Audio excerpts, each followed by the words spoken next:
श्री स्वामीनारायण भगवान ની જય, અક્ષર પુરુષોત્તમ મહારાજની જય, પ્રમુખ સ્વામી મહારાજની જય, મહંત સ્વામી મહારાજની જય, પ્રમુખ સ્વામી મહારાજ શતાબ્દી મહોત્સવની જય. In the last session of the Jivan Charitra study, we were traveling in Africa with Pujya Yogiji Maharaj and Pujya Pramukh Swami Maharaj. As we carry on, we're coming to the final leg of the foreign tour. We'll look at E47, which is page 245.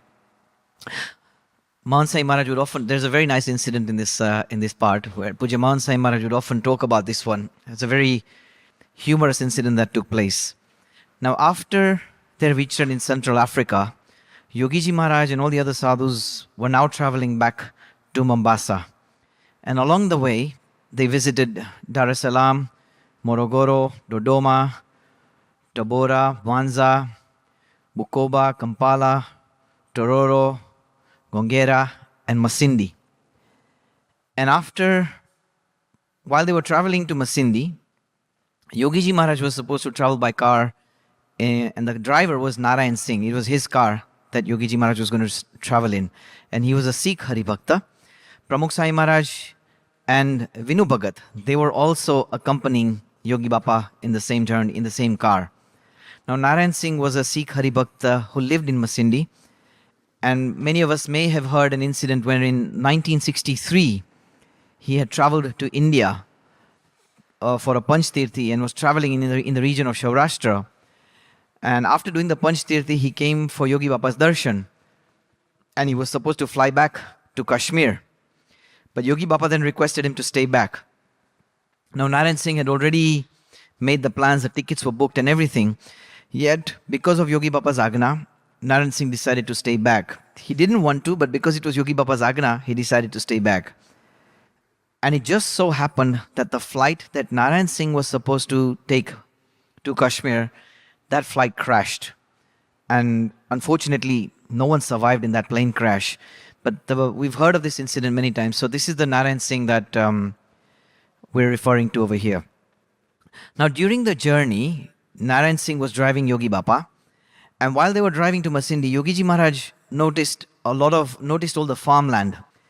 And he was very, very curious. And so he asked Narayan Singh, "Ke anya kaya pak thai che?" He was very, very curious, very inquisitive.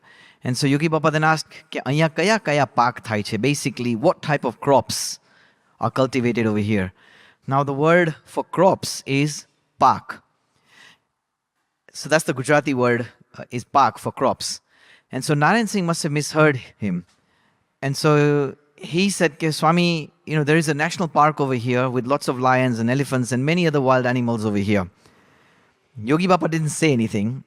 And he just continued doing his mala. Pramukh Swami Maharaj and Vinu Bhagat, who were sitting in the car at the back, they couldn't help themselves, but they burst out into laughter after hearing this conversation. Mahant Sai Maharaj often remembers this even today, and we can just imagine the two of them laughing away. What had happened was, obviously, Yogiji Maharaj was asking about pak, meaning crops, but Narayan Singh misunderstood it, and he thought Yogi Baba was asking him about the national parks. And so when Yogi Baba said, "Ke anya kaya park thai che," he responded by saying that there is a national park over here with lots of lions and elephants. And so this is a very humorous incident that Mahant Sai Maharaj often recounts and remembers. They stayed for 2 days in Masindi. Yogi Bapa and Pramukh Swami Maharaj also went to Murchison Falls. And from there they went to Jinja. In Jinja, we know that previously they had done the Murti Pratishta. But now, the Kadash, they still needed to put those on top of the shikhars. So that was one of the reasons for them traveling to Jinja. And after that, they visited Eldoret, Nairobi, and then finally arrived in Mombasa. Now in Mombasa, they had planned to celebrate 2 big events.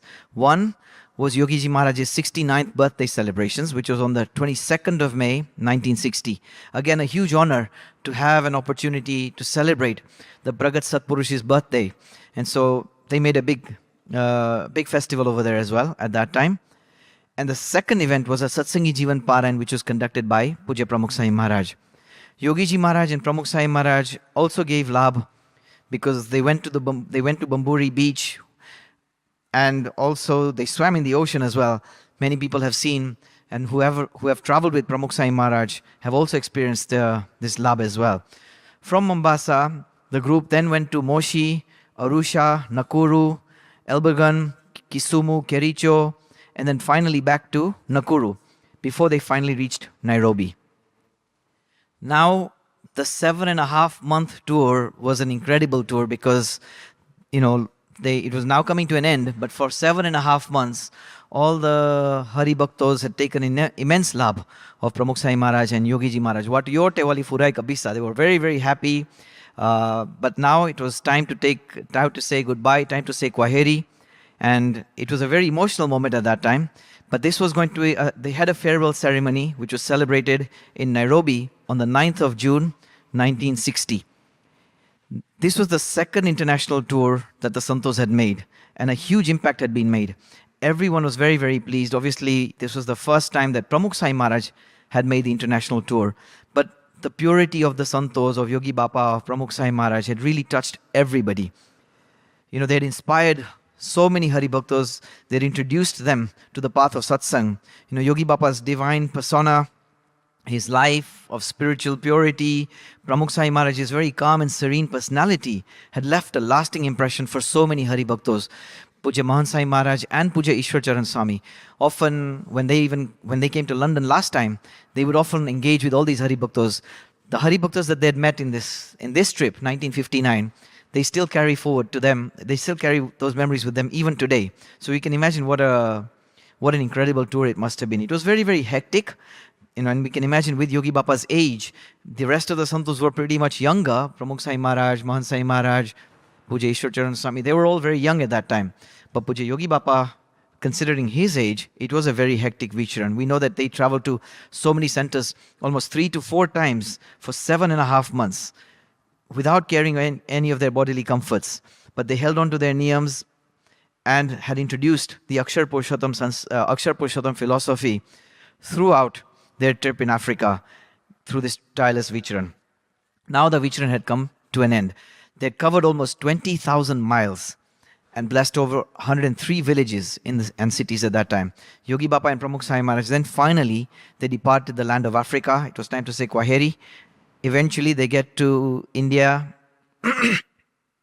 They left Africa on the 9th of June 1960. And after a very short stay in Aden, they finally reached Mumbai airport on the 17th of June 1960 at 6:55. Now we can imagine the joy on all the in all the hearts of all the Hari Bhaktas that were there, because it was a huge welcome. There was a huge buzz when Yogi Bapa and Pramukh Swami Maharaj arrived at the airport. There were lots of loud cheers of Swaminarayan Bhagwan Ni Jai, Akshar Purushottam Maharaj Ni Jai. There were lots of garlands to welcome all the Santos as well. And accepting everyone's love, Yogiji Maharaj and Swami Shri then eventually made their way to Kapolwadi. That's where their residence was. Let's move on to E48. Now, Yogiji Maharaj had just come back from a very historic tour in East Africa, where he had performed the Murti Pratishtha of three new mandirs. The vibes of this tour were still in the air. And now, even before that could end, there was another incredible historical event that was about to unfold. Many youths who were studying at that time, but as soon as they were still university students, but every time they broke off for holidays, they would go and spend time with Yogiji Maharaj. And he would often sit with them and spend a lot of time with them and give them lots of spiritual guidance. He would often say to them, "Ke tamne badane Brahma Vidyani college ma dakhal karwa chhe. We want to admit you all into the college of Brahma Vidya." Initially, they weren't too sure what Yogiji Maharaj meant when he said all this. But gradually it became very, very clear to them that Yogiji Maharaj was expressing his wish to initiate them into the sadhu fold. He was inspiring and encouraging all of them to the path to become a sadhu. In fact, once, while they were in Tororo, at the mandir, it was on the night of the 1st of May 1960. Note the date. You don't have to remember this, but I'm just putting this as a part of reference. That on the 1st of May 1960, Yogiji Maharaj called Arun Bhai meaning Puja Ishwar Charan Swami, and then told him to call Vinu Bhagat. Now this was just before Yogi Bapa was retiring to bed. It was on this night when Yogi Baba called Arun Bhai and Vinu Bhagat and then told them, okay, he told them both that we want to give Diksha to 51 Yuvaks during the Kalash Mahotsav in Gadda. Now, this was the wish that Yogiji Maharaj had been reiterating for many, many years before this as well. Mahan Sai Maharaj had often mentioned that many a time Yogi Baba would talk to him in person as well and say that apne 51 ne Diksha આપવી છે. But now it was becoming it was closer to the time, and the plan was to give Diksha to 51 Yuvaks during the Kalash Mahotsav in Gadda. Yogi Baba went on to say that some of you are already ready, and so we plan to give you Diksha when we get back to Mumbai. During the tour, Yogiji Maharaj had already had the vision that he wanted to initiate these sadhus, and he had decided when to do it, and he had even given a date. And he said to Arun Bhai that be very, very quiet. There's no need to make a big deal about this. Don't tell anybody anything just yet. And then he told Arun Bhai to write a letter to some of the Yuvaks who are there in Mumbai and to inform them that we plan to give them Diksha on the 3rd of July. Now, this was just a 2-month notice. 2 મહિનામાં Diksha આપવાની છે એવી notice Yogi Bapaએ આપી દીધી હતી. And then he said that we will give you Parshad Diksha right now, and then when we get to Gadda, we'll give you Bhagwati Diksha. So soon after his return to Mumbai in India, Yogiji Maharaj decided to give Parshadi Diksha to 9 educated youths. And this date was the 3rd of July, 1960. Now it's worth taking a note that on this occasion, a very historic event was going to take place because these were all very young, educated Yuvaks. This was the first time that in the Sampradaya, people who had gone to university and they had degrees and had a formal education were now going to take Diksha at the hands of Yogiji Maharaj. It was a very historic event. It is well worth noting that Puja Yogiji Maharaj had initiated Vinu Bhagat 4 years prior to this. In 1957, Yogiji Maharaj had given Diksha to Vinu Bhagat and made him a Bhagat and a Parshad Diksha. So, of all these new Santos that were going to take Diksha, Vinu Bhagat was the first one. Nevertheless, Yogi Baba wanted to give him Diksha again. So as a part of this, there were 9 youths who had been selected to take Diksha. These youths included Vinu Bhagat meaning Puja Mahan Sai Maharaj. Then Ranchod Bhai, he was given Diksha and named Ranchod Bhagat. That's Kothari Swami, Puja Kothari Swami. Then there was Niranjan Bhagat, that was Puja Siddheshwar Swami. Then there was Narayan Bhagat meaning Puja Vivek Sagar Swami. Then Puja Mahendra Bhagat was Puja Tyagvallabh Swami.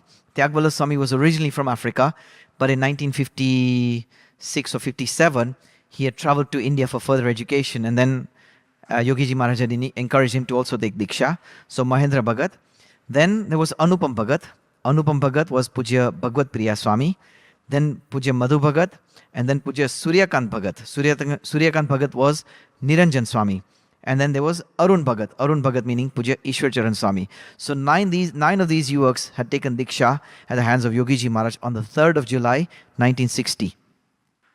On this occasion, Puja Pramukh Swami Maharaj also addressed the Parshads, and he passed on his best wishes to them.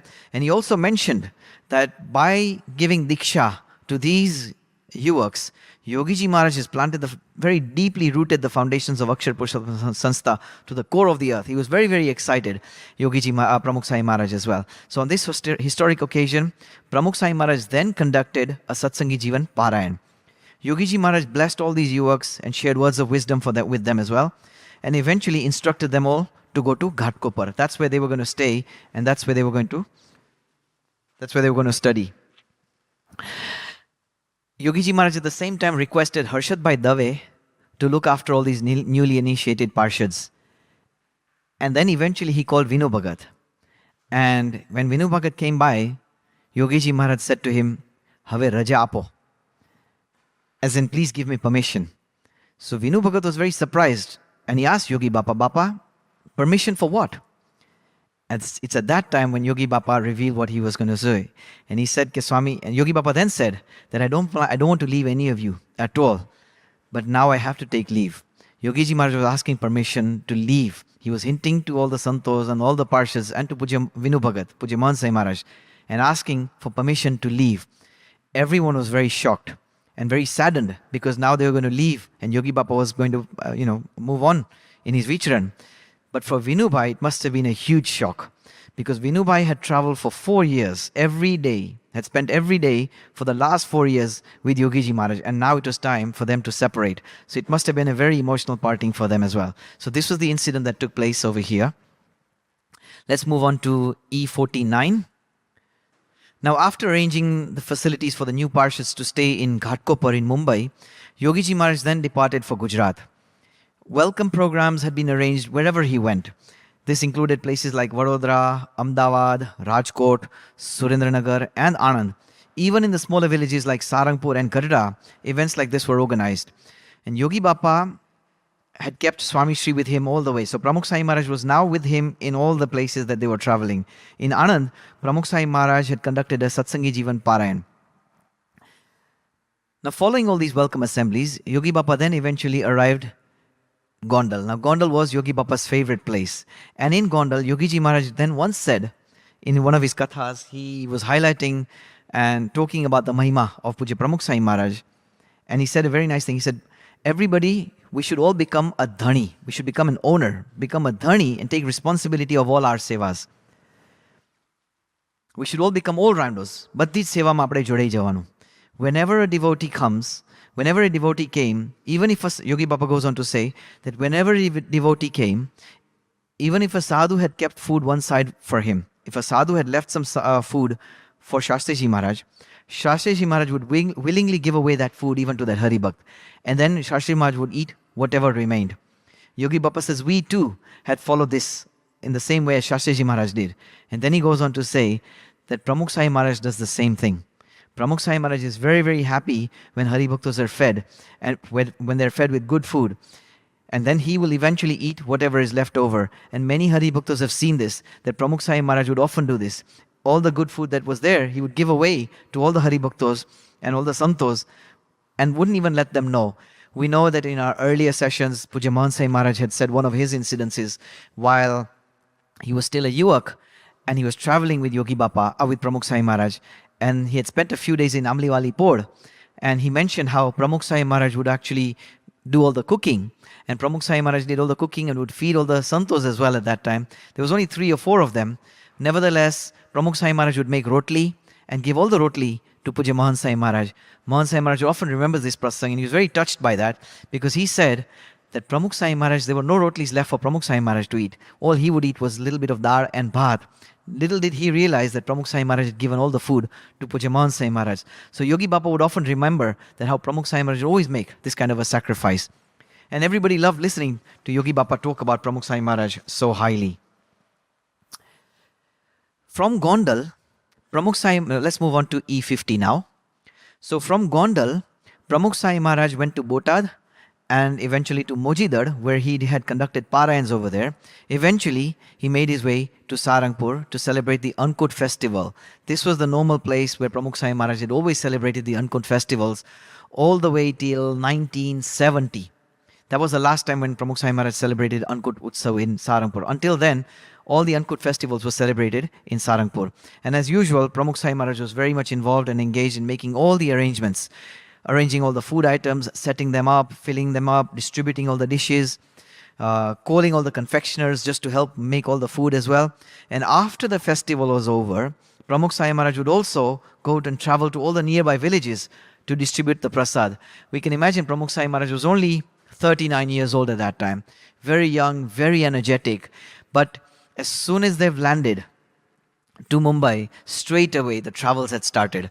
And we can see all the bhido that Yogiji Maharaj had to endure at that time as well. But again, all for the progress of satsang.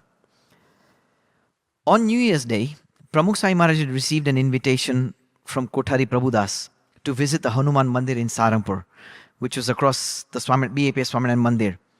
Pramukh Sai Maharaj accepted this invitation and he went there for darshan and met everyone. Now we know that Pramukh Sai Maharaj had a long-standing relation with the Hari Bhaktos and the Santos in the Mandir, the Hanuman Mandir. Now during a conversation, Pramukh Sai Maharaj came to find out that the Sarpanch, the village chief, had also been invited to the Hanuman Mandir for the new year. However, due to a previous matter that had occurred between the two, he he didn't attend. So he didn't come to the Hanuman Mandir. So Pramukh Swami Maharaj kept this in mind. And as he got back to the Mandir, the BAPS Mandir, he called the Sarpanch, the village chief, to meet him. And eventually they had a discussion, and Pramukh Swami Maharaj explained to him that you should go to the Hanuman Mandir and keep things amicable. The village chief was very, very humbled by Pramukh Swami Maharaj's selflessness, his guidance, and his loving words. And eventually then he agreed to go to the Hanuman Mandir that very day, and they met in the Mandir as well. When the village chief went to the Hanuman Mandir, the leaders there were very, very surprised to see him because they didn't expect him. They knew that they had a bit of a fallout. Nevertheless, they were very impressed and very amazed. Eventually, they found out that it was Pramukh Swami Maharaj who had sent him. Pramukh Swami Maharaj had earned the respect of all the Hari Bhaktos and all the village people as well, because he was always able to help resolve all these kind of issues amicably. And this is something we've seen throughout his life. Pramukh Swami Maharaj's goal was always to encourage mutual harmony. From Sarangpur, Pramukh Swami Maharaj then went to Gadda.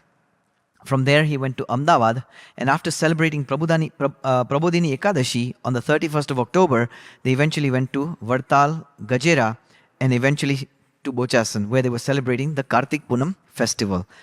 Let's move on to E51.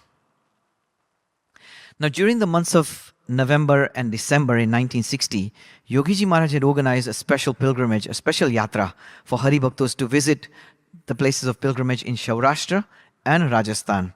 Now, Pramukh Swami Maharaj was not directly involved in the whole journey, but from time to time he was very, very active in its planning.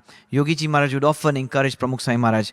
Pramukh Swami Maharaj had incredible organizational skills, and so he was very much involved in all the planning and making sure that all the arrangements had been made for all the Hari Bhaktos that were there on the yatra. So the yatra was planned to leave on the 16th of November 1960 from Ahmedabad. Pramukh Swami Maharaj was in Vichran. He was still in his travels, but he made sure that he made his way to Ahmedabad to bid farewell to all the pilgrims. The yatra train eventually set off at midnight. The train then reached Botad at 6:30 a.m. the following day. From Botad, Pramukh Swami Maharaj had already made arrangements for the pilgrims to reach Sarangpur by bus and by horse cart. It's interesting to note that Pramukh Swami Maharaj had already traveled the previous night from Ahmedabad to Sarangpur to just make sure that he was there to meet the group and welcome them as well. He made all the arrangements for lunch for all the pilgrims. Pramukh Swami Maharaj was way ahead as well. And then from there, he went ahead of time and he made sure that during the yatra, he would go to every single different spot, that to make all the arrangements and the preparations. So from there, he made sure that he was there in Gadda, he was there in Gondal. Eventually, he was also there in Jaipur. And from Jaipur, the yatra was then to return to Gujarat. Yogiji Maharaj took a different tour. Yogiji Maharaj's Vichran carried on. So the Hari Bhaktos, they made their way back to Gujarat, but Yogi Bapa carried on his travels in Rajasthan. And from there, he was continuing in Rajasthan. Swami Shri had made all the arrangements for that as well. After Vichran in Dosa, Yogiji Maharaj eventually reached Makrana on the 2nd of December 1960. Makrana was the place which Pramukh Swami Maharaj had visited frequently. Whether it was cold or extremely hot, we've heard that Pramukh Swami Maharaj was always there. Even during the construction of Gadda, even the construction of the mandir in Ahmedabad, Pramukh Swami Maharaj would often be there to oversee and manage a lot of the work that was taking place over there. All the stone carving work for the Gadda mandir was being managed by Pramukh Swami Maharaj over here. Now we can see, that is the place, as you can see on the slide, there is an image of the resident of the place where Pramukh Swami Maharaj would often stay. The Karkhan was also over there where Pramukh Swami Maharaj had stayed. He had arranged for Yogiji Maharaj to be shown all the ongoing work in the Swaminarayan Karkhana. And while sitting in an ox cart, Yogiji Maharaj was given a tour for the whole campus. In fact, for many years, even the mandir in London, a lot of the stonework had taken place in Makrana. So it's a very blessed place over there. From Makrana, they traveled to Bilada, Jodhpur, and eventually to Indore before they eventually arrived in Ratlam. Now from here, they were to travel to Vadodara by train. However, Yogi Bapa and Mota Swami had already boarded the train, and unfortunately, Pramukh Swami Maharaj and another sant were left behind. Yogiji Maharaj's puja and his potlu were still there with Swami Shri. So Yogi Bapa had already left without this. Now the goal was to make sure that they both got to Vadodara before Yogi Bapa arrives in the following morning. Pramukh Swami Maharaj again He was very, very versatile. Swami had traveled to these places many a time. And so he took his accompanying sadhu. They boarded a fast train immediately, which was right behind the train that Yogiji Maharaj and Mota Swami were on. There was nowhere to sit on the train, so Pramukh Swami Maharaj had no choice but to stand throughout the journey. Luckily, Pramukh Swami Maharaj then got to Vadodara on time and made sure that Yogi Bapa's facilities were also arranged. From Vadodara, Pramukh Swami Maharaj eventually then travelled to Ahmedabad. From Ahmedabad, he wanted to go to Sarangpur. We'll move on to E52 now. During their travels, there were many incidences with Hakabapu. Now, Hakabapu, we know that Hakabai was a very staunch Haribhakta. He was always with Shastriji Maharaj. In fact, he was Shastriji Maharaj's secretary. So he was also witness to a lot of historical events in the Swaminarayan Sampradaya, in BAPS. And so him and Pramukh Swami Maharaj, they also had a very friendly relationship between the two of them. Now, there's a very nice incident describing this the relationship that the two of them had. But we can also see in this incident the personality of Hakabai. Hakabai had a very strong personality and yet a very amicable relationship with Pramukh Swami Maharaj. Hakabai had accompanied Pramukh Swami Maharaj on the journey from Ahmedabad to Sarangpur. Hakabai had lived and served Swami Shri since the time of Shastriji Maharaj. As we mentioned, their relationship was a very friendly one, but they would often engage in lots of light-hearted banter. We know that even when Pramukh Swami Maharaj was in Africa, many a time he would write letters to Hakabapu, again filled with lots of light humor. Hakabai was sometimes by nature very impatient and very unpredictable. And as a result, Pramukh Swami Maharaj would sometimes have a laugh at him about this as well. Hakabai would also join in the light-hearted moments and would also sometimes express, even if he was angry, Pramukh Swami Maharaj had the ability to make things very, very light. Now, on their way to Sarangpur, Pramukh Swami Maharaj and Hakabai, they got off the train in Botad at around 11:30 p.m. A horse cart, they could see a horse cart driver that was ready already. So Hakabai met with him and then arranged for him to take them to Sarangpur. Now, they both agreed in advance for the fare that was supposed to be paid. However, the horse cart was not in a good condition. It seemed like a very old horse cart. And what would happen was while they were sitting in the horse cart, the tire kept coming off. And so they would have to stop, they would have to refit the tire, and the cart would then carry forward a little bit again. Again, this would happen again. Now, Pramukh Swami Maharaj was very, very patient. But that wasn't the case with Hakabai. And as this carried on, they got to the village of Sainthari, and Hakabai could no longer hold himself any longer. He was extremely frustrated and he told the driver off. Because, do you have any idea who I am? I am Hakakachar of Sarangpur. I will get you arrested by the police tomorrow. Is this how you harass all the passengers?